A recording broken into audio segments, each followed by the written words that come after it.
Welcome back to Team Akhi, guys. It's your boy Mo Idris. And yeah, man, introductions, lads. News at 9, you know what it is already. It's Ash again. How we doing, brothers? All good. Productive good. week. Been busy. Yeah, man. I Know hear how that. goes. It's been a stressful one. Very quickly, guys, at Team_Akhi. Go on all the socials, YouTube, Insta, Facebook, TikTok. Yep. We're everywhere. You can't avoid us. Okay, so lads, we had a brief chat before we started, and the thing that I really wanted to touch on today was making it in the corporate world, right? And not necessarily the audience that I wanted to target was people like us, right? And it was more around, if you haven't got that degree education, if you haven't got that real life experience, or if you haven't got, and when I say real life experience, I mean in the corporate world, if you haven't got anything to it, how do you make it, right? And the reason why I wanted to touch on this is because coming up in the corporate world, and I'm sure you both would have realized this and come across this, is you see a lot of youngsters coming through and they may not have the confidence, or they may not have the know-how, and they may not have that credibility to go in and really flourish and achieve their potential and all of that. And if you were, I was quite fortunate very early on to find mentors, people that gave me time. Everybody needs some of those. Everybody needs somebody, right? So if we can, I'll start with yourself, Ash. Just if you can kind of, you don't have to go into the details, but just kind of explain your experience in the corporate world and, how you've made it, I guess. So I'd say this journey is still going. It's still an ongoing journey. So my corporate experience came after university. However, my corporate experience doesn't relate to university. So I went to university, did marketing. I purely did it to get a degree, to get the piece of paper that says you are qualified and you made it. The learning of this. You made it, bro. You made it. You've done it. To be honest, it was just to please my parents I went to university. But anyway, I did marketing, and then I was in retail from 16. I came from we talked about it before, I came from an affluent background, but my dad stepped up through the years as I was growing up. And I never wanted to be, hey, it's easy when mummy and daddy can buy it for you. Yeah. So I worked from 16. I worked all retail sales jobs, always retail sales job. And I ended up working for a well-known mobile phone company in the UK that sells mobiles. And was it the one that used to throw up signs? Like gang signs? You know which one. You know which one we're talking about. It wasn't the that old one. School adverts. It wasn't with that the gang one. signs getting I thrown know up. exactly what you mean. Not that one. No, not Wu-Tang Telecoms. It was a well-known company, and I knew I always wanted to do sales. So when I finished university, my dad said, "You've got 3 months to do what you want to do after uni. Have some time off." Yeah. So I just played golf 3 months straight, and then at the end of that 3 months, you cut ties and you're on your own. Wow. You can live at the house, but financially you're done. Yeah. Like, good luck. Probably the best thing that ever happened, right? Good luck. All the best, son. In that 3 months, I'd have been like, yo, dad, I need $1,000. Yo, dad, I need 500. Yo, dad, I need this. By the time the 3 months is up, I'll be like, we good. I should be good for a year. Yeah. So I used that 3 months, then started applying. And the first day I put my CV out there, I get a call from a company, from a recruitment agency. And they said, you talk about sales in here? And I said, yeah. And they said, okay, we hire for a very large, very well-known multinational company in London. And said company are looking for salespeople. And they're like young, hungry, salespeople. So I interviewed. And funny enough, so this is actually a good one for a story of corporate graft to try and get a role. You needed a degree to get this job. Okay. So I never put what I got in my degree. Right. I just put I have a degree. Yeah. So when they brought me in for the interview, their whole basis around sales is to see, in the corporate world, is how much fight do you have? How much fight do you have to not put the phone down? Yeah. Mm-hmm. So they're testing you in the interview of this. So the manager's liking me. He's been really informal. I bet you like a night out. You fit in great here and rah, and he's being all friendly. And then the director comes in, not the director, like the operations manager of the floor. He comes in and he's a bit more. I'm here Bad to cop. actually, He's bad cop. I'm here Good to cop, grill just you and nice find to out. you. Let's Bad see how cop good you about to really are, grill because you. these guys are talking a game about you. So I'm going to see what's really good. So he comes in. I'm in his line of sight. Brilliant guy. Really, really brilliant guy. And he sits down and he starts grilling me and he goes, it says here you've got a degree. What did you get in your degree? And I said, I got an ordinary degree. Ordinary degree? I said, yeah. How did that happen? I went, well, I had some issues with my dissertation, and it didn't quite fit, and I didn't score, I didn't grade the way I wanted it to, so I ended up with an ordinary degree.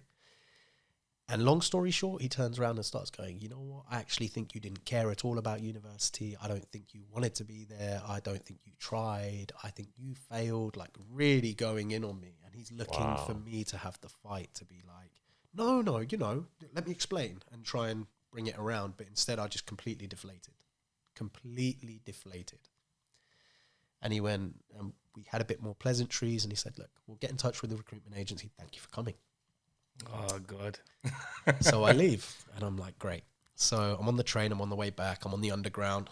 And then I come up out of the tunnel and near my parents, the stop where I was staying with my parents, and I get a call from the recruiter and she goes, look, they really liked you, but they just felt you didn't have enough fight.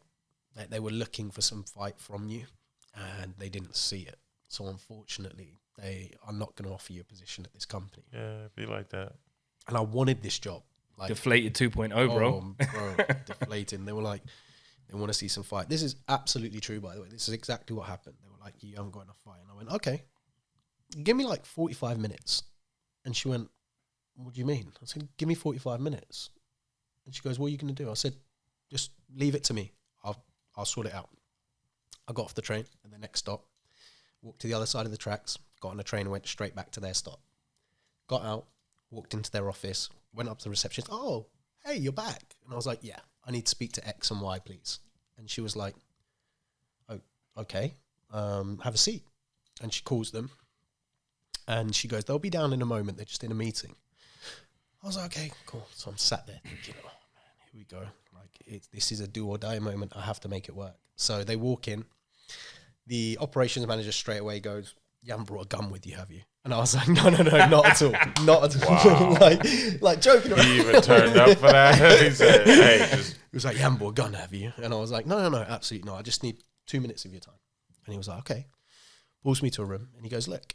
And first thing he does, I have a seat and he goes, look, we told our thoughts to your recruiter, the person representing you, and you're here, so I guess we'll just let you have the floor. Like, we're not going to say anything. What you're here to say? And I was like, I'm here to prove I don't quit. And they looked at each other, and I was like, this is my job. Like, literally, I looked them dead in the eye. I was like, this is my job. I was made for this job. Like, from 16, everything I worked towards was for this job, and this is where I feel I can really excel and grow. And it's the right company, it's the right place. I've always wanted to work for a multinational, and I feel like from meeting you guys as well, I'll be working with the best of the best. And that's why I'm here. I'm here to show you I don't quit. Bit more to it, but yeah. That level of, seriousness in what I was saying, I believed it. I really believed it. The conviction was there. The conviction was there. I believed every word, and I still do to this day. That was my job. You're hiring me. I left. I said, thank you. They went, well, you know our decision, but thank you for your time. We appreciate you coming back to have this chat with us. Deflated, but I didn't show it. I was like, thank you. Just thank you for taking the time to come and speak to me. Left, go downstairs. It's like 3 stories up. And as soon as I walk out the door and round the corner, my phone goes off. And I pick it up. It's the recruiter. Hey, you're right. She goes, what did you do? And I said, I went back to the office and I pulled them out and I explained the whole spiel to her of what I did. And she goes, well, they want to make you an offer. And I was like, really? And don't get me wrong, they offered me 18K, which is like peanuts, but in London, it starts. Base. Yeah. But that was my foot in the door. I didn't care what the salary was. Yeah. I did not care for a minute what that salary was because I knew what that job meant to me. Yeah.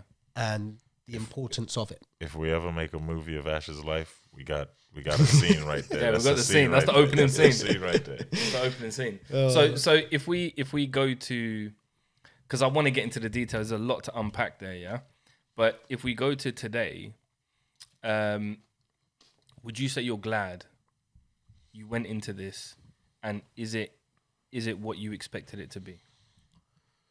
Corporate work? Yeah, corporate. Regardless of industry? Regardless of industry. Majoritively, yes. But there was a lot of learning along the way, even to this day. I've been in the corporate world since 2010, right? And still to this day, every year I'm learning. Yeah. But it's also because I've been fortunate to have good mentors, good coaches along the way. Every job, there's a key person or individuals who have stood out that I've learned from. Yeah. And I've gotten better at spotting those people. I would say I'm very different now to what I was when I first started as well. I was literally having this conversation with someone I work with, I manage in my job. And I was talking to her today literally about the coaches and the importance of those coaches and mentors. And that I was having a moment with her that I had with one of my mentors previously. Yeah, yeah. And it was like Yeah. It was because he was someone I really looked up to. And when he gave me that lesson, I really looked up to him. And I genuinely, when I had a complete shift in mentality a few years ago through managing a team. And in that process, it was, I want to remember all the good people and all the good things I learned. Yeah, yeah. And in that moment at the time, live, when he did it with me, I was like, I hope I could do this for someone else one day. Yeah. And today was like a weird reflection. Yeah. It's funny we're talking about this because literally today it was this weird reflection where I was speaking to her, supported her with something, and by the end of the day, I turned around to her and I told her the entire story as well because I thought it was important for her to know that. Yeah. So when I told her, she was like, that's amazing. And I said, and the thing is you're about the age I was when that happened. Yeah. And I hope in 10 years' time, you have the opportunity to do it with someone else. Like, just pass 100%. It on, right? 100%. But we'll go into that later on of my theories around it. And that's the thing, right? But I wanna get a very clear point out. And then, like I say, I think we go into the detail because a lot of us would have had very similar experiences, right? And that's those lessons you learn in every year, all of that. That's the stuff that I think people could really benefit from. Are you happy with the decision you made? Yes.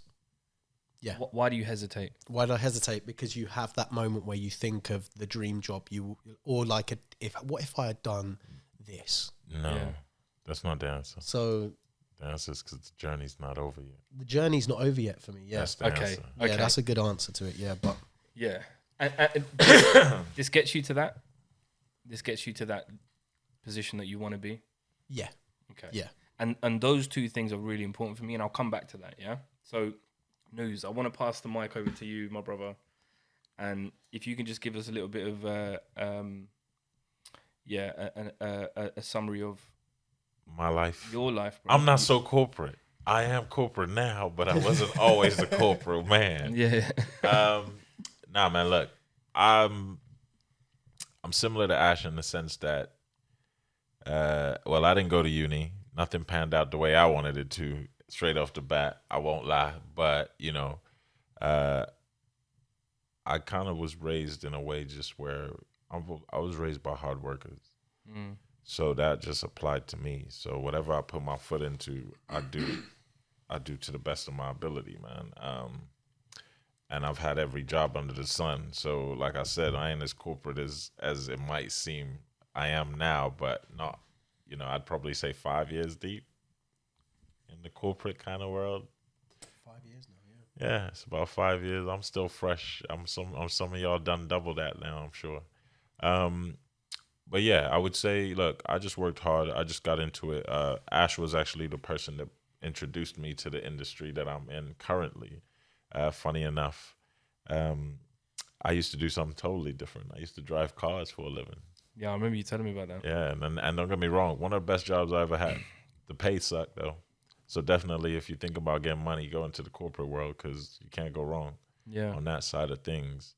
But I would say, look, truth of the matter is this. When it came to my situation, I just know that no matter what I get into, I'm going to do the best of my ability. That's almost my default setting to a flaw, you know what I mean, or to a fault, whatever it is. If you put me in any situation, I will always try and do the best I can.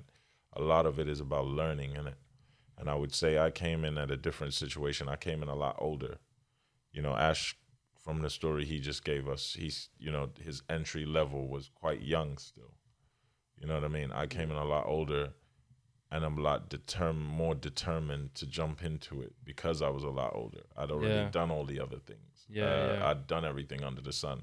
Obviously, we even set up our own companies. We did other things. But in reality, to get to this stage that I'm in now, it just took introduction to the right setting. Something that was, I guess, with my skill set. Because Ash is one of those people that, well, how long was it for? For like a whole year, maybe a year and a half. Took me like a year to convince him to come into. He's like, man, look, man, you got to work, man. Look, you got everything we need, man. This is the seller man right here. He told you he comes from sales. He ain't lying. And yeah, so, bro, I'm not going to lie. I got into it.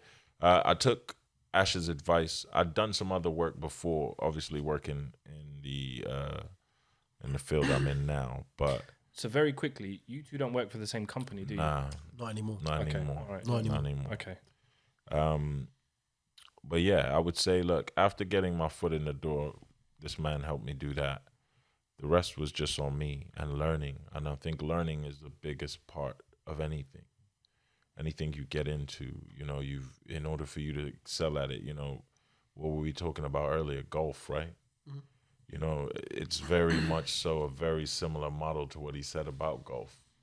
Is you can have talent, but not everybody can just walk into a company and bam, you at the top of it. Mm-hmm. Yeah. You know what I mean? Yeah.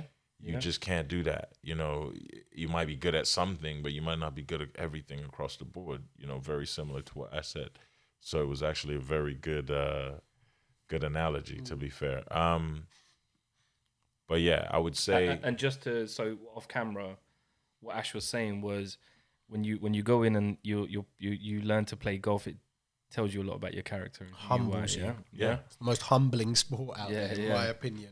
And I tried it, I failed. Maybe that says a lot about me. No. Look, but it's not about whether you fail or you succeed, because in life we fail and we succeed. Yeah, so it's not about that. It's about, like he said, it's learning yourself. Yeah. In everything that we do, you learn through trial and error, who you are and what you're capable of, or what you're willing to do and what you're not willing to do. These are the things that we do. And I would say my experience of the corporate world in the last 5 years has been a good one for me, especially at the level at which I jumped into it, because I feel like I jumped into it at the right time in my personal life.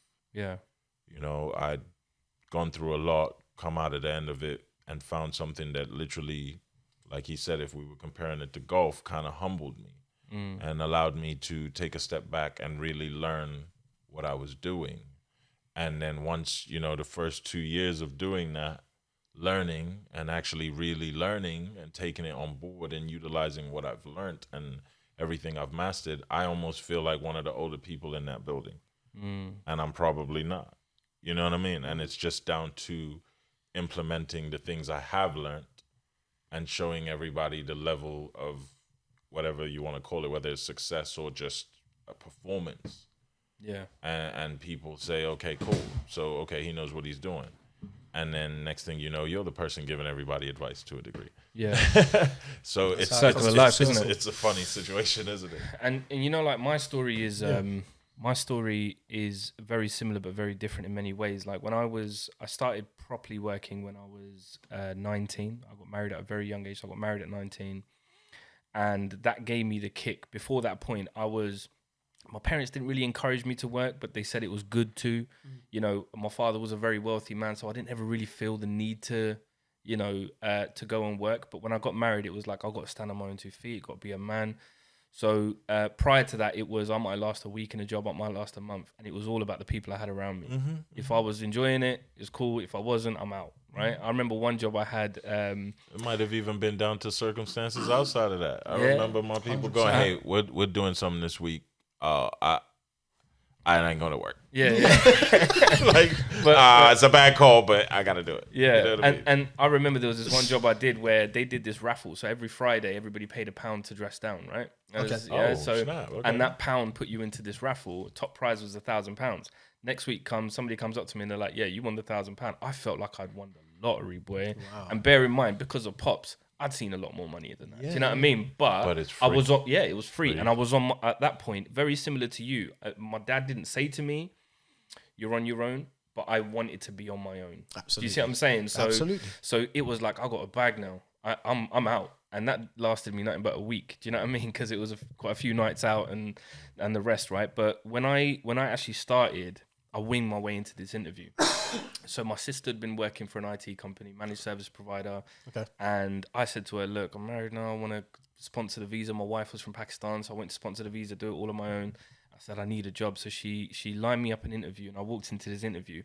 And being a music producer and all of that, being around that technology, I was a bit savvy with computers, but I didn't know how to fix a computer. I always had a friend to do that. I go into this interview, and the guy sits there and I smash all the questions, right? It was all competency-based questions. What would you do in this scenario? What would you do in that scenario? And I just kind of aligned it to what I would do in life, right? So I did those questions right. Then he put the technical test in front of me. He goes, "Yeah, I'm going to leave you for 15 minutes in this room, and I need you to do this tech test, and then we're going to score it in here, and I'm going to tell you how you did." So I'm looking at this, talking about IP configs and DNSs and all of this, and now that's all very basic stuff to me, but Right. I'm looking at it, and it's all just jargon to me, Might as bro. well be Japanese. Yeah, man, might as well just be Japanese. So I just like some of them multiple choice. I answered those. Others I didn't even try. And we walks in, and I give him the test, and he's like, "I can't even mark this." He goes, Wow. "Everything's wrong. Wow. I don't think this is gonna work out." So I looked at him and I said, Ed Boatswain was his name. Yeah, I said, "Ed, just give me 1 week. You've got nothing to lose. I swear to you, this is the conversation that happened." I said, "Ed, you got nothing to lose." I walked through that office and it's crazy busy out there. I'm guessing you got a high turnover. So give me 1 week. If I'm not the hardest person working for you, then get rid of me. What's that cost you? What do you pay these agencies for recruitment fees and stuff, right? So, so he goes, "Give me 1 second." He walks out, speaks to his counterpart, says, "There's something about this." He told me after, "There's something about this kid that I really like. I want to take him on. Let's take a risk." Mm-hmm. So he walked back in. He goes, "You start on Wednesday." So I started, and I sat with everybody in the team. I soaked up all the knowledge that I could, did the shifts. In the first week, I did the shifts that people didn't want to do, stayed on my own a few times. I struggled. It was rough. I hated it that first week, right? You got to. But after a week, I didn't even hear from him. That's it. Just carried on. That's it to do the And job. then, so I'm in the IT game. I still am to this day. And now I'm in a far more senior position, and I see myself as successful, which is, I see you brothers as successful as well. You're both far more successful than I am as far as I'm concerned, right? And I think there's that learning path, that huge gap that we haven't even covered yet of getting from point A to point B. Oh, it's too much. It's too much, isn't it? Too much. And I wanna give people just some pointers on things that they should look out for, right? And things that they should do and things that they should seek out in order to be successful in a corporate world, because it's dog eat dog, isn't it? Yeah. There's no everybody with you is a competition, right?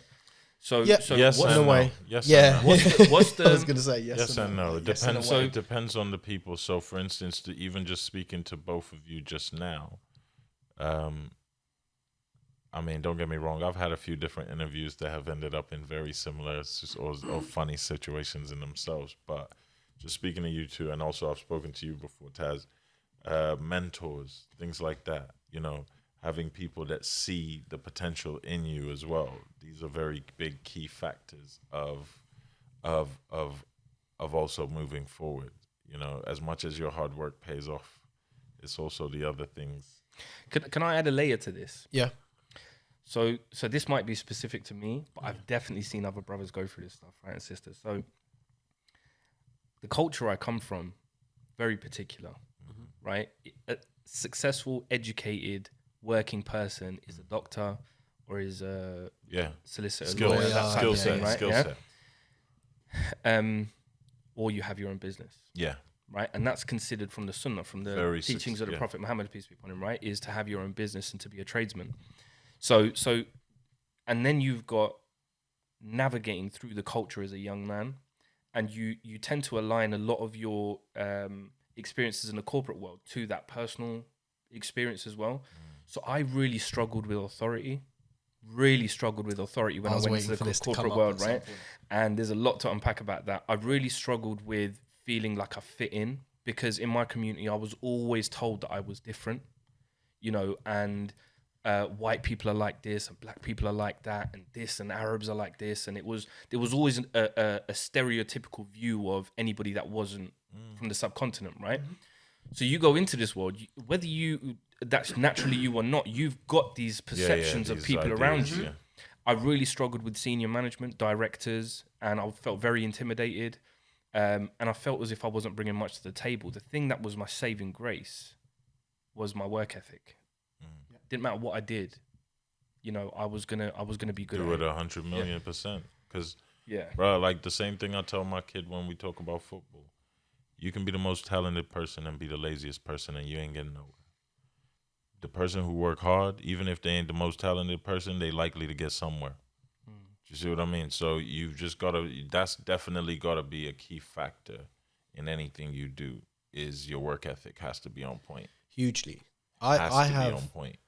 I feel like in our younger, hence why I said a minute ago, in our younger years, I remember, selling windows and doing stupid things like that. I did that for 2 days. Company, yeah. And the guy, I was there for a few months. And the guys go, bro, I was there probably the longest. I made it to senior supervisor. Oh, wow. Yeah. But what I'm saying is, I mean, look, the funny, I was a salesperson. I just wasn't corporate. All right. Nah, the thing is this. It's funny because there were times when we were that young and stupid that you would even turn around and go, oh yeah, I ain't going to work no more, just to go do something else. Yeah, something stupid. Yeah. Whereas you would never do that now, especially like I got bills to pay, I got kids to feed. There's no way I'm gonna either do that and go to work and be in pain, or I ain't doing that. It's either two, but I'm definitely still gonna be at work tomorrow, whether you like it or not. You gonna say, Sean, you good? Yeah, I need some aspirin, but I'm good. I'm gonna make it. I ain't missing a day. You know what I mean? So it's down to your work ethic. It's down to, I think you also have to have a layer of what you do. You enjoy it in it. That also has to be a key factor. I don't think you can do. It's weird. For instance, our mutual friend Cam, all of us is mutual friend here. I remember hanging out with Cam once upon a time, wanting to do videos.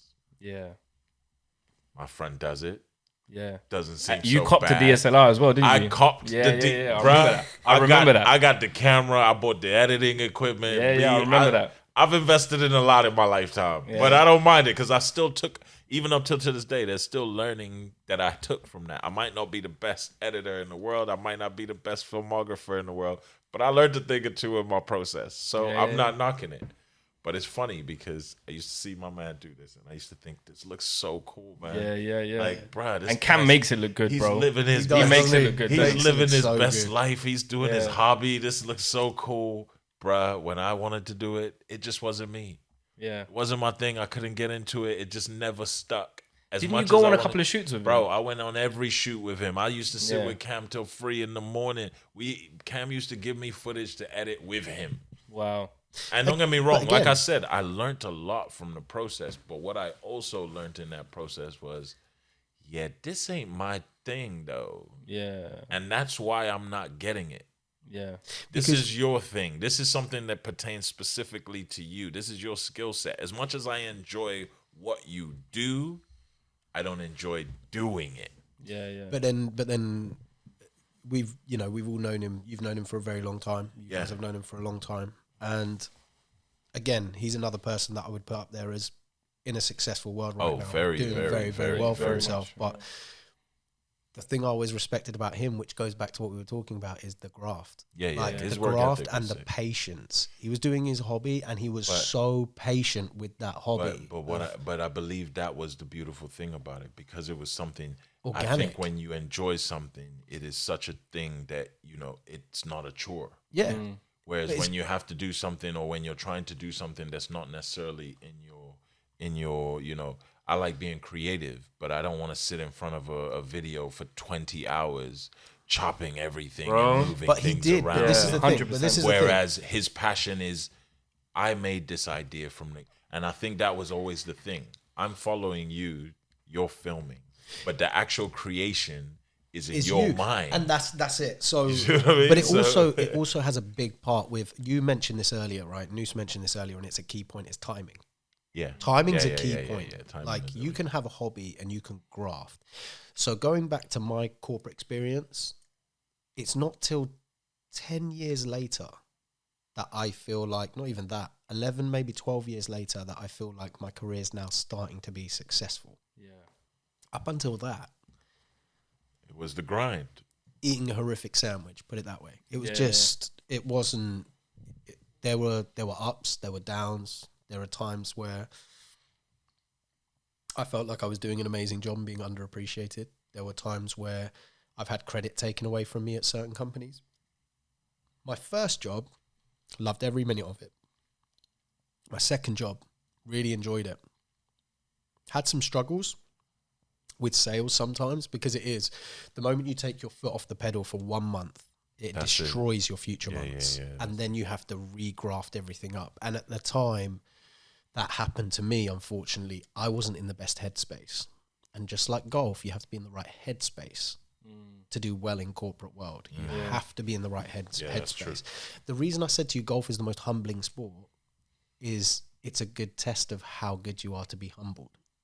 So you said you didn't like management and authority when you were younger. You didn't like directors and authority, the way they spoke to you and all that, because you didn't like being humbled. No, it wasn't. ways. My thing wasn't.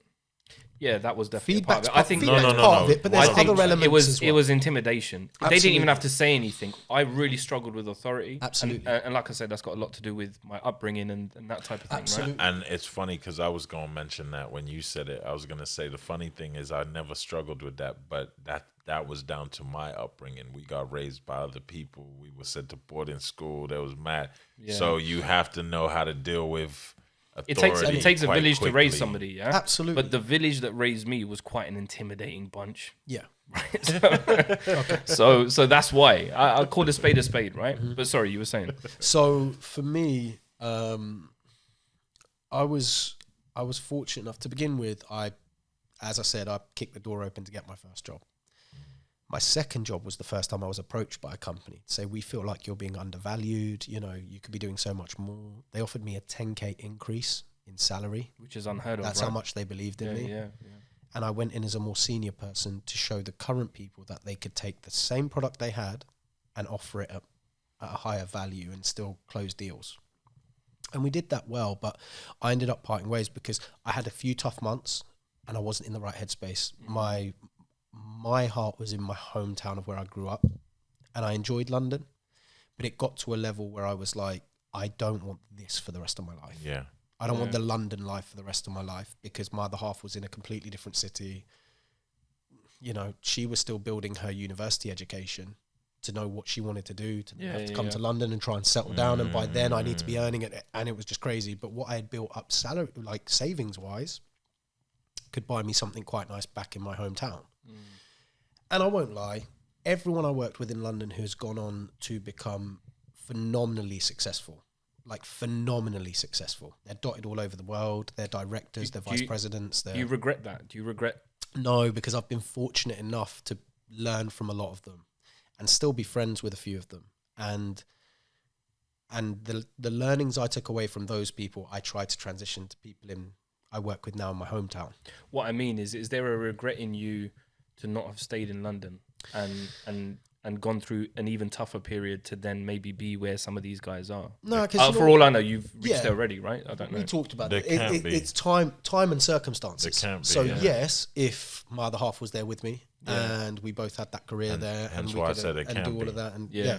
it's you are constantly having to build everything to continue to survive in London. Yeah. Whereas outside of London, you can not worry about your overheads. No, but like And you just said, focus on it's time and circumstance. growth. Yeah. If Your if personal- everything So- isn't working towards the same goal, then it's such a hard thing to achieve. Yeah. And I could see a future where I could move there with my other half Yeah. when we're both at a When place everything- career-wise yeah, where it's circumstances. but So this is a great segue, right? Because as you two were talking, I'm very conscious that there's going to be people watching this thinking, yeah, you man were in a position where you could do this, right? You could take the 18K salary, right? You could have a career change 5 years ago. I didn't have the financial problems when I was 19, 20. So I so a lot of people will be looking at that, right? All right, so let me paint the picture then, because I had the financial struggle when I was 18, Yeah. 19, hence But why just I said what I just said. very quickly. I'm sorry, Neus. What I wanted to say is I feel like as much as the circumstances do matter, there's always an avenue. There's always a way. Yep. That's just how I've looked at life, right? So I feel like so the common story I would tell you, right? So if you're from a particular postcode in London and you want to make it into the corporate world, the minute they see where you're from, they're very unlikely to take you. Absolutely. Okay. Yeah. So people are faced with that. What do they do in that scenario? It's how you present I yourself. mean, you then present yourself like you're not from that place. Yeah, you present yourself that. The I realest- mean, do you know what it is? And I said this to someone the other day because, not the other day, this was quite far back. I was talking to someone about areas where you grow up, and someone was like, "Oh yeah, well, if you grow up in these areas, you're not taken as seriously," and or "Oh, why would anyone want to live there?" And I go, because of circumstance. Some people, I know people who live in the worst areas, and they are some of the most wholesome, best families I know, with the smartest children, the brightest futures.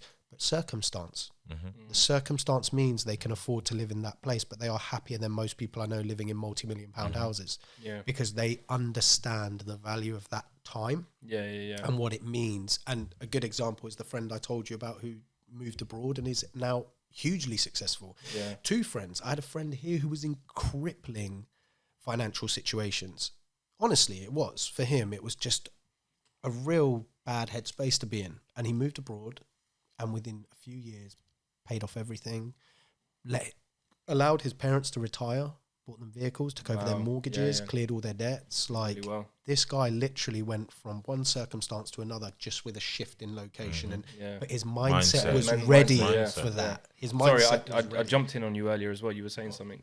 No, look, the thing is this. So, all right, I'll go back, because I think when you asked me the question earlier, I didn't know how to answer it. So, because my struggle was a little bit different. Work-wise, I came here by myself. I moved to UK pretty much by myself. I had my brother and sister living here, but I didn't, they weren't looking out for me like that. They weren't supporting my lifestyle. I had to figure out, I had to go get a job. So I've done every job under the sun. I've worked in retail, well, not retail in the sense of like a store up the city, but I've worked in retail, sold a few things. Customer service was my main thing. I like talking to people and dealing with people, and that was always a job and avenue I went into. I've worked for pretty much any company you can imagine that has existed in this town. I'm sure worked for them. Yeah, but that's my point. I think with some things you just have to put in the effort. You just have to put in the work. You have to start somewhere. It's not about, the thing is this, in everything that we've done, we've all had our own journey, and we've all ended up in very similar spaces to a degree. Obviously, everyone's circumstance might be slightly different, but as far as where you are in your career, I would say we're very much so in very similar places, right? So, but it took a different struggle to get there. Yeah. It took a different road to get there. I worked warehouse jobs. I remember doing all of these back road jobs. I remember working for cash in hand. I've done working in vans. I've driven vans all across the country. I've driven cars all across this country.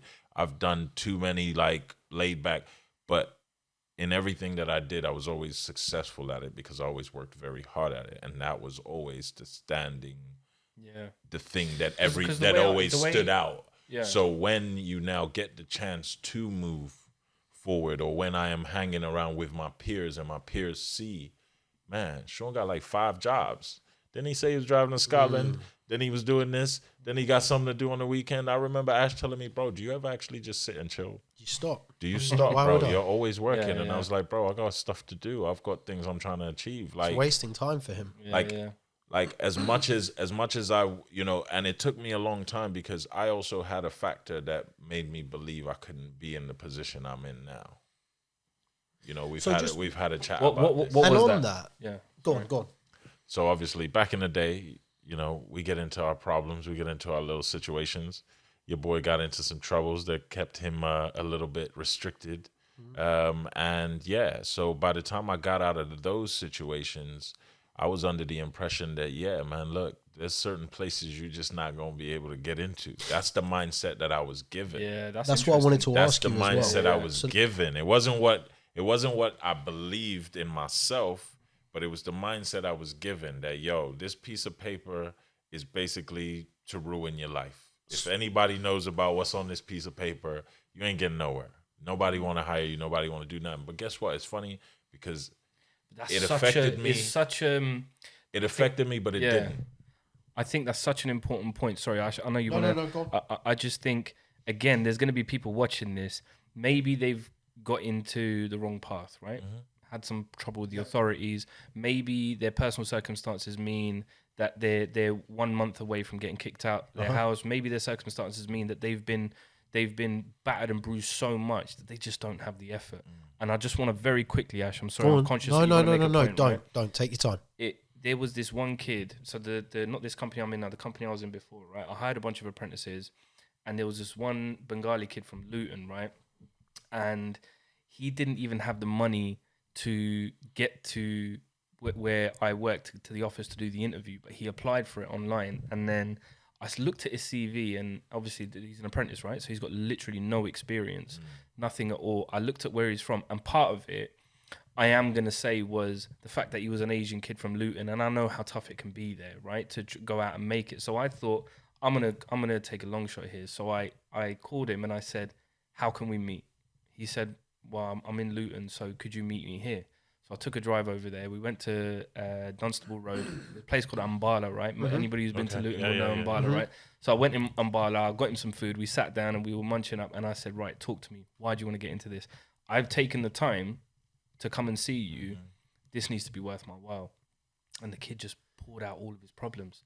I'm the eldest of, I mean, he was 17, something like that. Bro, I like that you're telling the story. I'd like to follow this when you're done. And he goes, I'm 17, 18 or whatever. I'm the eldest of all my siblings. My dad's a taxi driver, but he's really ill. He can't work anymore. Yep. My mum's on benefits or whatever. If I don't make something work now, it's a wrap. It's a wrap. And that was an all-consuming circumstance for him. I said to him, give me 18 months. I will get you all the experience that you need. I just felt invested in this kid. I wanted to be the hero, right? A hero complex. I wanted to do something for him. So I said, give me 18 months. I'm going to bring you in and I'm going to teach you everything that you need to know. But I need you. The only thing I need you to do give 1,000,000%. is give 100% and do as much as you can to convince your parents that this is the right thing. Because as soon as they see what you're getting paid as an apprentice, they're going to tell you you'll get paid more at a warehouse or in Tesco stacking shelves, right? So you need to do what you can there. And the first 6 months with this kid, he was just consumed by these thoughts. He'd have to leave early, and and it was a lot for me to try and convince people that, no, I'm going to stick with this kid, right? But 18 months later, he passes the apprenticeship. He goes on to a 30K salary. And now he's looking at his next promotion. This was pre-COVID, right, that this happened. And he's absolutely smashing. His circumstances have changed. And in most people's eyes, that's the worst case scenario, right? I'm sure there's worse. We know there's worse. But it goes to the point of that sometimes you need somebody to believe in you. Sometimes you need that mentor to give you the nudge or whatever. But I could have given him that opportunity and he didn't make anything of it. No, 100. So no, look. This guy didn't want the opportunity when I offered it to I'll him. be honest. No. That's not true. That's not true. Look, I'll be honest with you. The thing is this, yeah. So in that circumstance, and I love that you told that story because, bro, I've been in exactly very similar situations, and I feel like if anybody's listening and anybody needs to know is that is a very crucial part of succeeding in life is actually telling people your problems, bro. Yeah. I feel like, if people don't really know what you're going through, it's hard for them to really understand how they can even invest in your life to help you. You know what I mean? Whether it's just the time, whether it's just the knowledge, whether it's just more than that. But I don't know your problem, so it's hard. So the fact that that person was able to verbalize that to you and give you the insight of what they're up to and what their situation was, it helps paint a better picture for you to then go, all right, cool. Look, I see a path for you. You might not see it. You just see all your problems right now. Yeah. But I actually see a path for you to get rid of majority of these problems. I just now need you to believe that everything you've told me, I'm gonna help. It's kind of like, you know, it's kind of like almost like a prayer, bro. But When you have a prayer, what are you doing? You're putting your problems to God, right? To God, yeah. Yeah. So this is like giving it to your neighbor. You know, I mean, it's not the same thing. It's not. No, prayer, I know exactly what you're trying to say. But you're passing your problems to somebody who can actually hopefully manifest and lighten the load a problem for you. Yeah, you know what I mean, and manifest a solution for you, shall I say? And I think that's a very crucial part. The second thing I was going to say is, you know, as I was saying before, being in a position where I had this piece of paper that had me on a list, or I was told this was the scenario. And don't get me wrong, it is the scenario, but it's not the scenario. You know, but it's weird how they portray that. You know, I was told, look, man, once you've got a criminal record, it's a wrap, bro. Like, you can't go and get a job. Like, if you tell people where you've been, they don't want to know. Nobody wants to know. And don't get me wrong, I've experienced that. I actually went and got a few jobs. So when I first tried, I wasn't getting nowhere. I'm not going to lie. Nobody wanted to know. It was almost like you can imagine if you had, you know, what are those trays called that you get on an office desk where you can put notes in? Imagine having two of them. And they filled with CVs. Yeah. And every time you hand the person over the table the CV and they look at it and they see that, they just put it in the side that rejected pile. We don't need to talk to my man. Yeah. Do you get what I mean? Whereas when I stopped telling people about it, instantly, opportunities. Come in, to the point where I even got a job. I got a job, man. You know who I was working for? I was working for your people. Some banking stuff. You know what I'm talking about. You know who I'm talking about. I was working for your people. But you know what's funny, right? Is I did a great job there. I worked there for like a year. Smashed it. Like I said, bro, I put hard work into anything. They were about to make me a supervisor. They then did all the background checks. Bro. And that's where it falls down. And your boy wasn't there no more. Yeah. But it's funny because the first thing my manager did was go, why you didn't say nothing? And I said, because I would have never been here. You guys would have only ever got to see how good I was at this job the way I did it. If not, I would have never been able to show it. And it's funny because I'm still cool with those people. And some of those people have actually vouched for me to try other things, do other things because the work ethic. Yeah. So, you know, now leading back to Ash here, definitely. Ash was offering me this job for like a year and a half. And it's very weird. I'm a weird person because I generally don't like to take things off of people. I like to feel like I earned them. To counter that, I've never vouched for anyone in my life. I've never recommended anyone for a job in my life, ever. He's the first and only person I've ever put forward and referred for a job. Well, I'm glad. Hopefully, that means he'll refer somebody else one day. No, and I will. And I'm more than happy. But when you see it, you see it, right? I'm more than happy to refer people. Yeah. Hopefully, that's what it is. Well, bro, look, he'd been hitting me up for a long time, and the funny thing was, it's weird because when I met Ash through Cam, and we're all mutual friends here. But it's funny because Ash is very good friends with some people that I'm good friends with that I didn't know that we were mutually good friends with. So one of the directors of one of the company he's currently working at, I'm very good friends with him. My kid and his kid play football together. And the whole time, this guy's been in this life. And I know this. And at any point, I could have probably just gone to the source and said, yo, bro, give me a job, man. Question. When I did but at no point had I ever thought that, just because it seemed odd to me. It was like, dude, like, and even up to today, Ash knows this about me. I don't ask for something. I want you to give it to me because you see what I'm doing. I don't want to have to ask. If I have to ask for it, it means I'm not doing my job. So without giving away what we do in too much detail, I mean, you can find out anyway, but to kind of sit upon it, a big part of what we do is talking. Yeah. Like his job involves talking. Every day, B. Yeah. And the reason I approached him is, to me, it's one of his best hobbies. It's one of his favorite hobbies is his storytelling, his talking, he's a very engaging person, right? Neus is. And he's good at explaining things. He shows the knowledge he's picked up through all of the different avenues of life he's gone through. And he had come to a point where he was connecting all the dots in himself, but the world wasn't giving him the break. But he was ready for the break. So I noticed it and I said to him, bro, you need to come in and do what we do. I think you do really well. Why'd you say that? I was like, just the way you talk. Like, I'm telling you, the way you talk, our industry will love you. Like, you will be the biggest thing, I believe, in what we do. And he was like, oh, well, you know, and he picked my brains here and there. Every day. And then one day, every day for a year, let's say he had a bad day in what he was doing, he'd come home and start asking me questions. So tell me a little bit more about what you do. Do you do this? Do you do that? And we're talking away. Why do you think I'm right for this? It was almost him interviewing me for a year to try and tell me why I should come away. I love that. Funny enough, that's actually true. And I wasn't just cracking a door open, say, hey, look at that door, go through it and see what's there.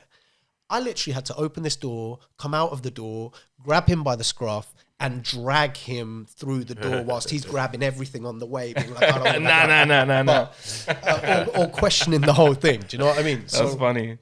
I obviously, he's touched upon some of the challenges he had. I did not give a damn about any of that. Like, I walked straight into... Nah, and that's the first thing. That was one of the things I asked him. I said, oh, bro, just first and foremost, just to give you a heads up, this is my life right now. And my immediate thing is that's not a problem. And this is why I said that session of him telling you his problems, that's essential. Yeah. In order for you 100%. To really move forward in your life, you have to know why you're moving forward, what you're moving forward. I think it's such an important point, and I overlooked it, right? And now you say it. I remember, and I don't know whether we spoke about this before or not, but there was about 4 or 5 years in my career where I was training people, they were getting the promotions, and we did have this conversation, didn't we, right? And it took for very similar situation, a director that worked at the company that I was, he lives 2 roads that way, our daughters are friends, and he came in and I knew him straight away. I was like, boom, familiar face, right? And I sat down with him and I told him about that job that 30 of us were interviewed for, and you know, I was given really horrible feedback, which was unjustified, so on and so forth. And I feel as if there's all favoritism and nepotism and all of those sorts of things in this business, right? And I sat down with him and I just said, I've had enough.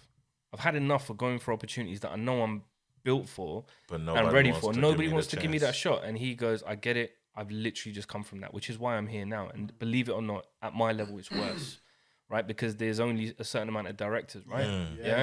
And as soon as I did that, he started mentoring me. He taught me the buzzwords. He taught me what's critical in business. He taught me how all of those secrets, that magic that you need to get to a senior management level. Just more information. Boom. And it just changed me overnight. So that changed me overnight. That's a great point. And that was, and bro, and so think about it like this then. So picture this then. I've been at the place I work now for 5 years, pretty much, yeah. And in the first 2 years of that, the first year specifically, every day I'd go home, I'm hanging with him. Every day. And we're talking, we're not just talking work as in work, like he's teaching me the job, but I'm asking random, yo, so what does this mean? What is this about? I keep hearing this word. I keep hearing this. What does that do? Who's this? Blah, blah. Bro, love that. It's weird. That. It's weird because I'm older than Ash, but in the industry I'm in, Ash was my mentor. Yeah, I don't want anyone not to know that Ash was my mentor. And then when he left, I did get another sort of mentor, Mark. Mark was a mentor to me. But it weren't the same Ash. No, weren't the same, man. No, it was not. It wasn't the same because, bro, me and Ash, I can go home. There's a story around that as well, which is why it's kind of not the same either. No, it's not the same because the thing is this: me and Ash were friends. Ash has brought me into a situation, and not only has he brought me into the situation, but every day we still catch up. We're friends. Yeah. So any questions, any quizzes, any issues, anything I'm facing, this is the person I can talk to about it. And he's the man that has all the knowledge of that scenario. Also, no preferential treatment. Him coming in. So to give you a picture, I was running the division at the time. I was the head of the department. Yeah. So not only could I refer him, I would have been the person interviewing him, but instead I went straight to the directors, straight to the owners. Yeah. I went, look, I've got a guy. He's got some situation that it is what it is. But I'm telling you right now, if you give this guy a chance, he'll be the biggest thing in your company in a few years' time, if not the industry. Yeah. And they were like, why'd you trust me? just trust me on this one. They were like, okay, we'll get him in for a conversation. They got him in for an interview and then offered him the role. But when he came in, he was under my division. So at no point did I give him any preferential treatment. Yeah. I gave everyone the same amount of time. He had the benefits. You know, anyone could have said to me, hey, Ash, can I hang out with you after work? I in previous roles, I had two people once say to me after some training and coaching, we came out of a coaching weekend and they had realized the coaching weekend in my hometown that I had at this company, which was brilliant, was all the basics I learned in London. So I knew the majority of this stuff. I was able to answer a lot of it and have a good knowledge. And they came out going, you know a lot of this, and you know we only had a weekend of it. Can we start doing lunches with you once a week to pick your brain and understand how we can promote? Both of them got promoted within 2-3 months. Wow. I didn't. I was fine with that. Knowledge, man. But it was 100%. And this is going back to what we were saying. If you're young and you find it really challenging to break into the corporate world, or you're questioning like, how can I get into this? Because that's the crux of what we're talking about. How do I get into this if I come from a challenging background? First thing you do, find somebody that you find people, pick their brains, reach out, look at So I'm conscious of time, listen right? to this. For instance, the other day my son came up to me and he goes, "Oh, my friend Reggie wants to do what you do." I said, "Oh yeah." I said, "Why would he want to do that?" Like, first and foremost, because bro, and the reason I asked that isn't because I'm trying to stop this kid. I'd gladly give him all the tools he needs. But the beautiful thing is, I never knew about this thing until your boy put me into it. Not that I didn't know it existed, but it was never something I was interested in. Yeah. So to hear a kid that's 16, you're interested in doing what I do? I didn't even find out about what I did till double your age, B. So he didn't need to know about it. Wow. It was, don't worry about that. Why do you? Don't worry about the industry. Like, don't worry about that. Like, how do you even know about this Just yet? come. How do you know about this yet? How do you even know about this? How do you know this is something you want to do? So I was like, oh man, look, bring any time the kid is at my house, tell him to come and sit with me. I'll have this conversation. Again, it was down to timing. As I said, he had connected all the dots in his life. He needed the break to change his life. Yeah. And I saw an avenue for him from who he was and went, not only will this, give you an opportunity to get into corporate, this will literally change your life. This job will change your entire world of what you can do. And granted, as he said, once he was in the door, it was all on him. Yeah. And that's why I vouched for him, because I knew he would never fail at this. Yeah. I had that belief from day one when I first approached him. But I think that's also in the honesty of the conversation, bro. Yeah. Because anyone who's humble enough to come and sit with you and tell you what they're going through has literally resourced all options. Yeah, so true. And man. is ready to and that's fire what it was. B. And is ready to fire B. He was so hungry for the world. Yeah. But the world wasn't giving him the opportunity he needed to prove his hunger. And you know what? I just want to quickly say something, and then I'm conscious of time, right? So I want to ask you guys some closing questions, right? Of course. So my very first mentor, God rest his soul, he passed away a couple of months ago. He said to me, help as many people as you possibly can along the way, right? And don't ever think that you haven't got anything to offer those people, right? Oh, 1 billion %. Yeah, so very true. I still got to catch up with a kid and pay him some money. There was this. I'll explain later.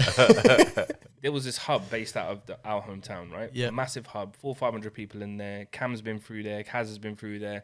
There's a bunch of people that I got in, and funnily enough, those two individuals I got in there as well, right? Mm-hmm. When they needed that, I need a bit of part-time work. I need to earn a bit of extra cash, all of that, right? And there was some of them like kind of my younger cousins, some people that I just knew from the community or whatever, and friends of friends or people's kids or whatever. Every time I met somebody, I thought, could I see him in IT? Does he need an opportunity? So I used to seek people out to the point where I no longer had to seek people out. And it was people coming to me and saying, look, I got this guy's CV. I think he's really built for IT. He really wants to get into this.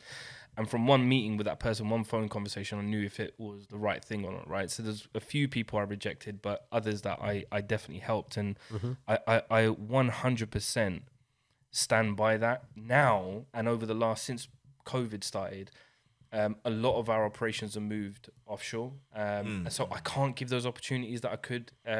But, once I work myself into a position where I can do that, I will 100% do that again. Well, one, that's it's it. rewarding, That's- and two, like you say, you do it when you can. it changes people's lives. Mm-hmm. It really does.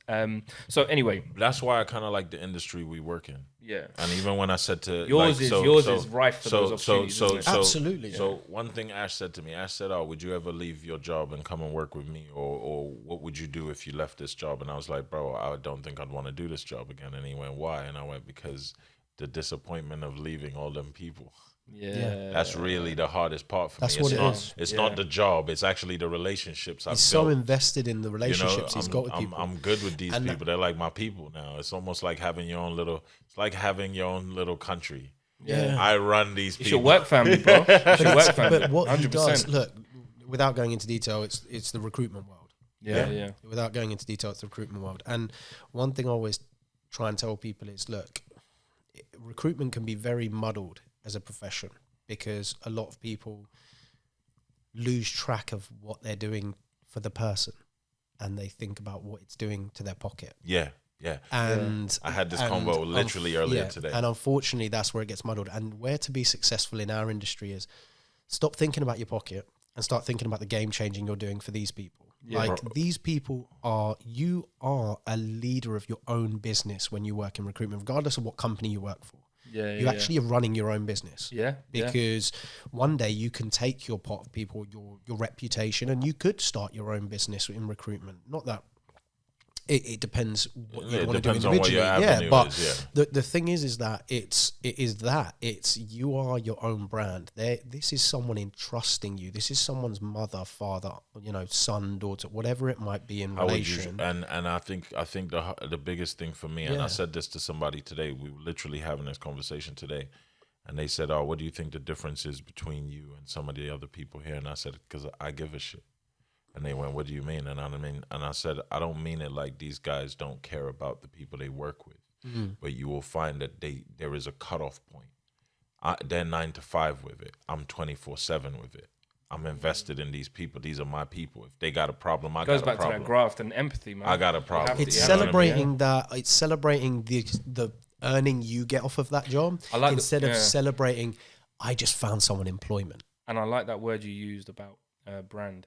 If you get 10 good candidates, you look after those candidates, and they're in continued Brother, recruitment. they will That's all sell I They used might to tell talk him. individually. That's all I talk used to to tell them. They will sell him. you the That's job. all I used Yeah. to tell Brother, him. but it's also your brand. So, for instance, when we were talking about, let's say, for instance, work ethic, that's a form of your brand. Yeah, 100%. You know, when people see you staying at work all night, when people see you doing certain things, you might think, oh, these are little things, but the right person sees those things, they make a very big difference. It's kind of like I've tell my kid. I've got a really good I example. tell of my this kid. now, I yeah? tell my kid this in football. I'm like, dude, the coach might go, all right, there's 100 kids here that are better than my kid, but you know what I like about that kid there? He turned up early. Yeah. He always picked everybody up. He tackled. Yeah. He's always the first one here. He's smiling, always happy. He seemed to like you But have also- you have certain characteristics about you that are more noticeable than anything else. Yeah. Your talent is there. It might not be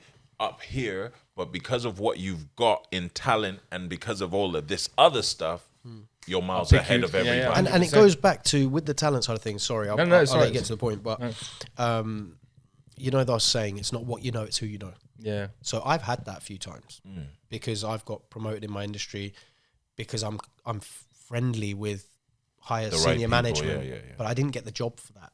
I Yeah. got the job because I was right for the job.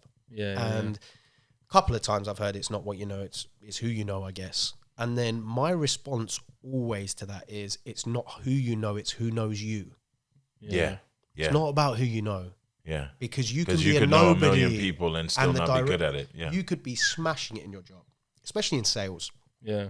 If you are the top salesman, if you become the top salesman, dethrone everyone, and you're there repeatedly every month, I could bet 10 years salary that at some point the director's going to come and sit next to you and just have a pop-up conversation out of nowhere. Yeah. You've even said that to me before, where someone sat next to you and you're like, You good, bro? Is And everything they're like, okay? oh yeah, just wanted to come and see I just wanna catch- what's going on Yeah. with you. because they know your name is on their board. So I found it I think one of the things that helped is I worked in a place where I was surrounded by 500 other people, right? Yeah, and I'm a talker, right?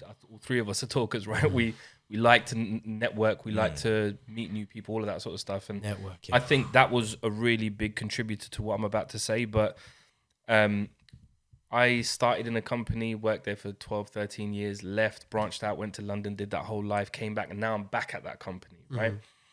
And every customer that I go in to run their operation, there's always somebody in there that's either worked with me before or knows me before. I was talking to somebody today, right? And he is considered a problematic individual, right? He's got the ears of everybody in the business, and he's involved in everything in the business. First time I spoke to him today, and I sat with him and we had this whole conversation. I said, look, this is my ethos. This is my approach. This is what you're going to get from me.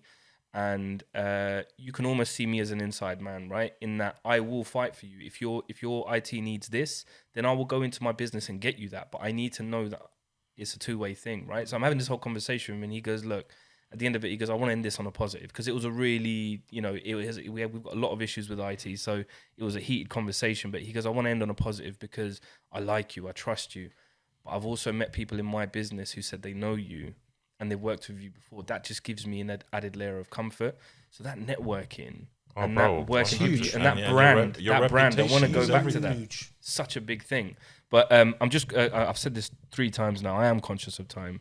So I want to. I know. I feel like if you want a little bit, I feel like these podcasts should be much longer, right? But one day you never know. One day, like, subscribe. But I want to. Yeah, man.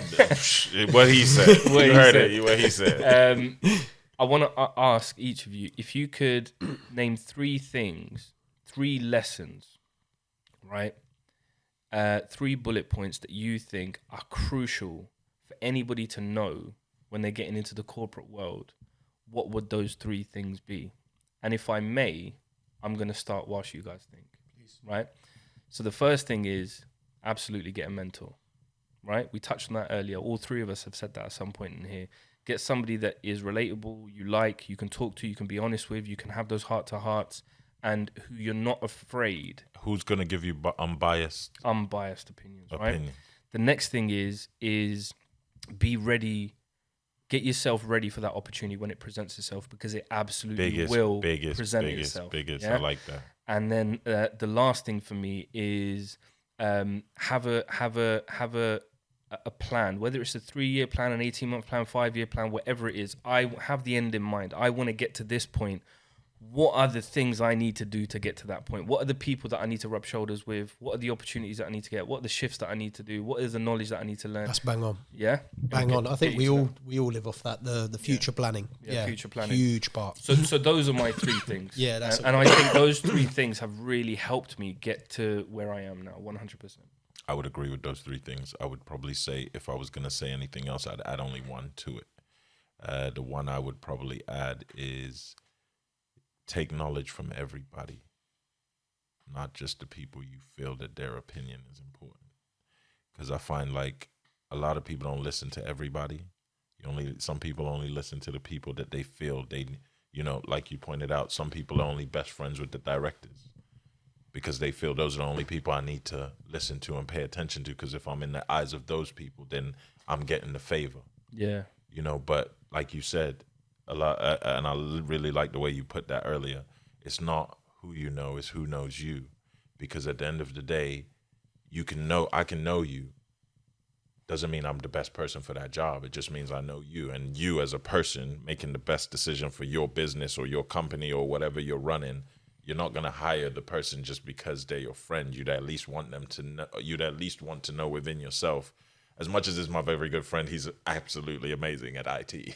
Like, do you get what I mean? You'd want to know that I'm putting the best person forward for that role, as well as I'm actually looking out for my homie too. It's not it's a 50-50, but hey, it's working out for both of us. So for me, I would say when I was coming up, listening to everybody, because Ash would have great advice. Ash is at the top of the spectrum though. He's the head of the department. He's got advice that I can definitely use. But the people that are here with me in the pit, making these calls, doing these every day, I can't throw away their information either. I've got to take that on board, especially as someone who's trying to climb. Do you see what I mean? I think that's 100%. Because as you're climbing, you know, as much as I want to be where Ash is, I need to know what these guys know. Ash might know what these guys know because he had to get here. But these guys are going through it every day, B. There's stuff I'm going to learn with them that I can't learn with Ash. Yeah. And Ash can only ever tell me as an afterthought, not as a in front of me day to day. You learned this today. He can go, oh, yeah, that thing you told. Yeah, man, nah, we went through that. This is how we dealt with it. You see what I mean? But he would never go, today, this is what's going to happen to you. So just before you go into this is what I've told you. You get what I mean? It would always be an afterthought. Whereas working with the people on your day-to-day, taking knowledge from the people on your day-to-day, how small, how big they are. Don't disregard them. Don't disregard it. Yeah, 100%. So, Ash, what do you... I would say be patient. So I'd say be patient in the sense of don't give up at the first hurdle. There's a lot of people who just shut down when they hit hurdles. The whole point of hurdles is learning. You have to fail. You have to fall over a couple of times. Like, I'm a firm believer with people I coach and mentor. Through the years I've tried to coach and mentor people, I want them to fail in places. I do. I want to give you the autonomy, and then when you mess up, I want you to be able to learn from it. And that's going to be the key trait to show me whether or not you're going to be a success. Because it's how you deal with failure. Yeah. Do you shut down? Do you switch off? Do you take your ball and run away and you don't want to play with anyone anymore because you fell over and embarrassed yourself? Or are you going to learn from it, brush yourself off and go, I'm going to learn how to not do that again? Yeah. Or make those mistakes further and further apart. And people can repeat mistakes if they're like much further down the line, because I know the next time it's going to be even further before that ever happens again. So you have to do it to learn. So please be patient, be humble with your learning, and take feedback on. Like, someone giving you feedback is invaluable. There's a lot of people who aren't willing to teach. Yeah, There's people out there who just go, why would I help that person? If someone's willing to teach you something, take the value of it. Be humble that even if it's not presented in the most ideal in the right way, yeah. and learn. The next thing I would say is learn from the best, ignore the worst. So my key thing is you're going to come across good managers and bad managers. All you got to do with the good managers, yes sir, no sir, 3 bags full sir, because they get found out very quickly. If you do everything a bad manager pushes you and prods you to do, there reaches a point where there's nothing else they can tell you to do. And then what? They just look like a bully now. And then it gets found out that actually people aren't happy in that department, so on and so forth. Somebody said that to me very early on in my career. Yeah. There was this lady who, funnily enough, when I went for that interview and she made it out that I was lying about my experience and all of these things that I'd done, it was about her. It was about her. So this lady very early on in my career said to me, one day she's going to trip up and it's going to hurt. And she's not going to have anybody to turn to. No one to pick her up. No one to help her out. And it might be in a week and it will feel good when you see that. It might be in 10 years when you're long gone, moved on to other things. But eventually, like you say, they're going to get found out. Because in the corporate world, you can be as successful solo as you want to be. But when you go, no one remembers you. Yeah.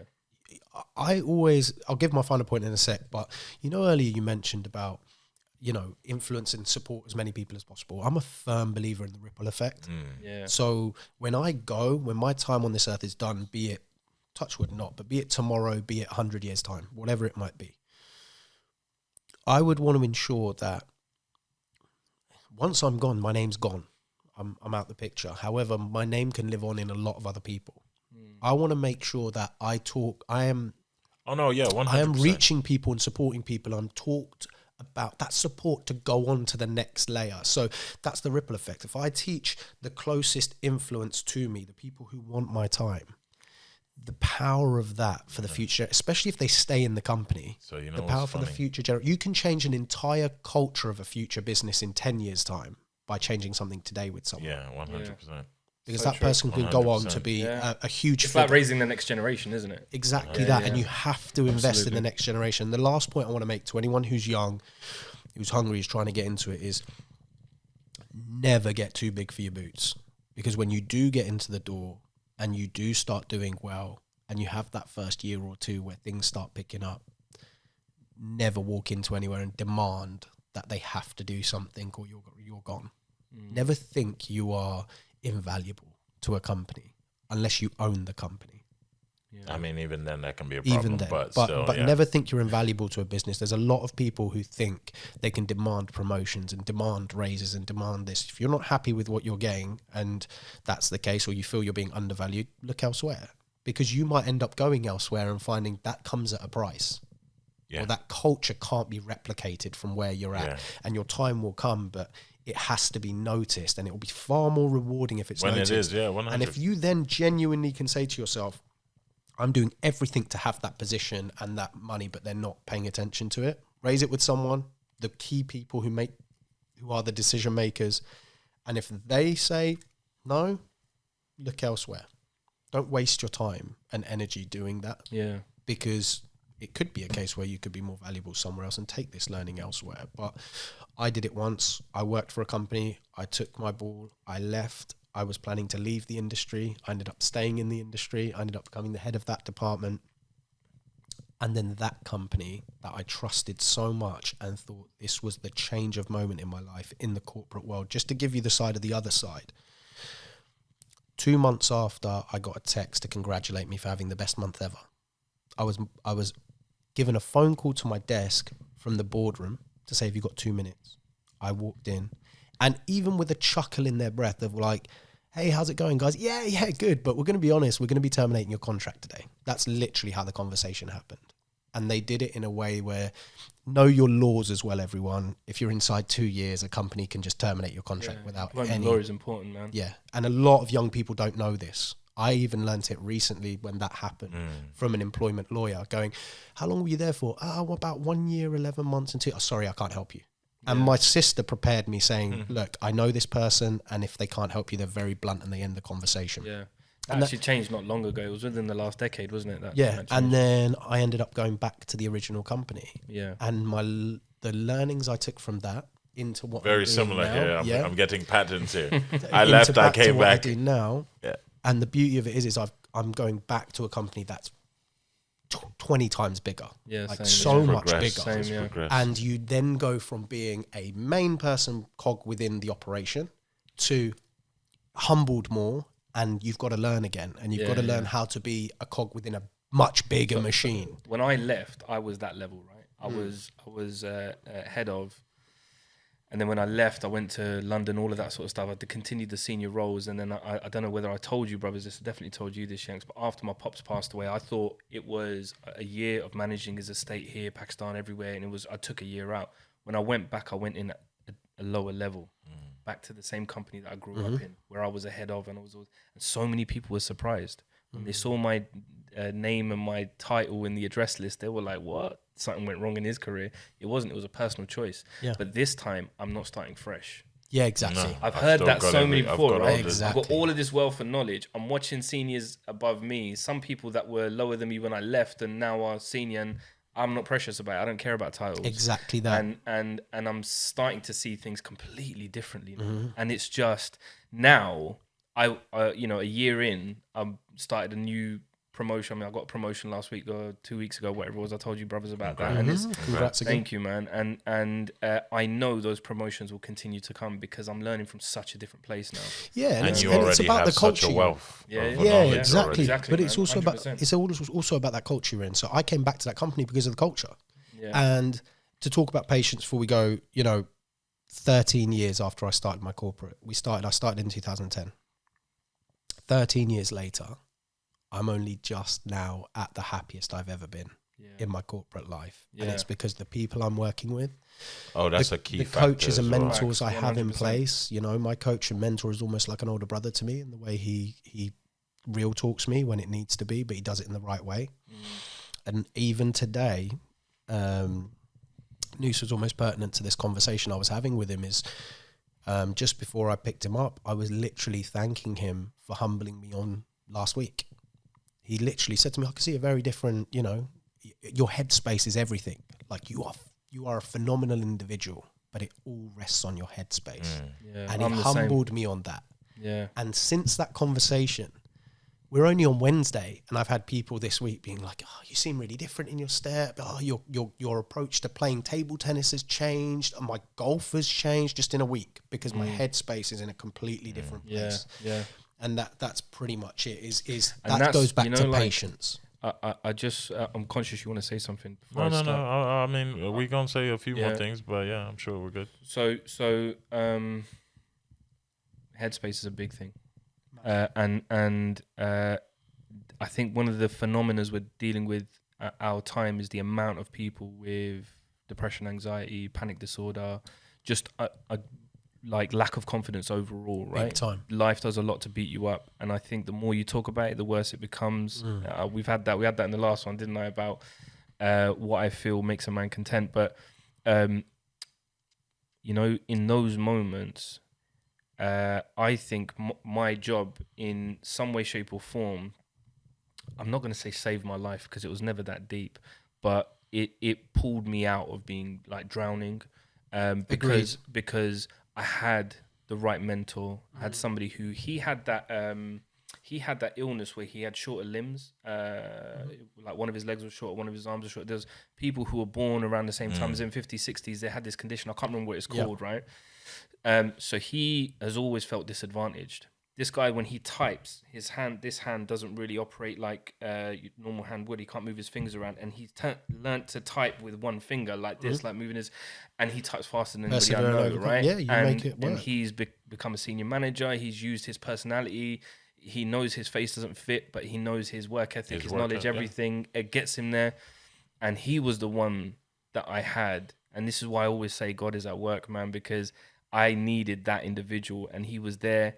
And there were times where I took 3 weeks off. I took off. I was in a really bad headspace. Come back in, and he just eased me back in. And he said and did all the right things to get me back to where I was. But the headspace thing is such an important comment, because I feel like everything can be going right for the company that you're working for. They could be growing. People could be getting promotions. There could be a lot on offer. But if you're not all there, and you're depressed, or you're anxious, or you're just stressed, or whatever, that can really hold you back in your career. And I think if I had somebody at that point tell me that, I heard Tom Hanks say it in one of those round the table things. He goes, "This too shall pass." Things are good. Yeah, things are going well. This too shall pass. Things are going bad. They're horrible. This too shall pass. I love that video. And when you're in it, you don't feel like it's going to go away. Exactly. You know, so I think that's another thing I'd probably add as a fourth point is, you know, whatever it is you're going through, whether good, bad, or whatever, circumstances change. We have this saying in our native tongue, which is "Koi waqt akaja rehna," meaning no time will remain the same. Funny enough, just to interject, it's not as poetic as that, but my whole thing is everything in life is temporary. Yeah.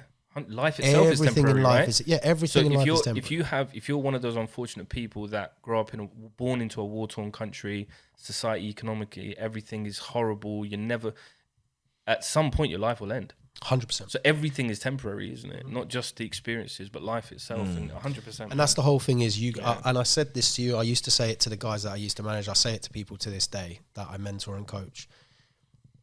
You cannot change the past. You can't control the future. You have to just live in the present. Yeah. You have to only focus on what you can control. And what I can control is literally right now. Me at every moment right now. The past, I can't change it, but I can learn from it. My future, I don't control it, but I can prepare for it. With every minute I have right now. And every minute, again, going back to, for example, not getting involved in company politics, all that can be a whole other conversation, but politics in general. But the whole thing is that every minute you waste thinking about something else or someone else or negativity in the world is another minute you could have used on yourself and you've wasted. You could have used on self-reflection. I could have had an hour of really good self-reflection on myself and learn about myself and what I need to do moving forward in that 1 hour of just deep thought in myself. Yeah. But instead I'm busy worrying about what Joe down the street is doing and why is he doing it like that. And there was this analysis that pushed out by a series of, there was like you have this community of psychologists and community of scientists, and they normally when they're lobbying or trying to lobby the government, they all write letters together and sign them, all that sort of stuff, right? So there was this group of psychiatrists that pushed out this this case study, and they said, our conclusion is people who are depressed are living in the past. People who are anxious are living in the future. If you're present, you're less likely to be any of them. And that's concrete to your crazy. point, right? Completely, it's yeah. absolutely mad. But And I brought it up because of that, man. I'm so sorry, Yanks. You wanted to say something. The floor is yours. What? Have we moved past it? I'm so sorry. I'm so sorry. We're all three of us are very passionate. No, man. we're good. I don't mind because a lot of the points or some of the stuff I was gonna say got repeated anyway. I kind of feel like he channeled it through were us, on people. that. He channeled it through us again. Yeah, we were going there. I was gonna say something slick, and then somebody said it. I was like, I'm done. I'll sit back. I'm so down. sorry, brother. I'll put my hand back down. I try my best we're good. to mitigate. As long as as the information is getting out there, that's the main thing. I love that, man. I really do. So, lads, we're at time. It's been amazing. I enjoy these, and I genuinely cannot wait for the next one. Each time we do this, I can't wait for the next one. And make sure you comment. Tell us how you can relate to some of this stuff or some of the challenges you faced in this as well. If any of this helped you, or and I think that will prompt us to cover any gaps. If we read those comments and we think we could have said that, we could have covered that. Absolutely. We can always do another episode on it, man. So definitely, guys, like, share, subscribe, comment, engage. Let us know what you thought, good, bad, ugly, whatever it is. We want to know it all, man. We've got thick skin. So, brothers, appreciate you coming through as always. Appreciate it. And yeah, man, until the next time. Take it easy. Team _Akhi.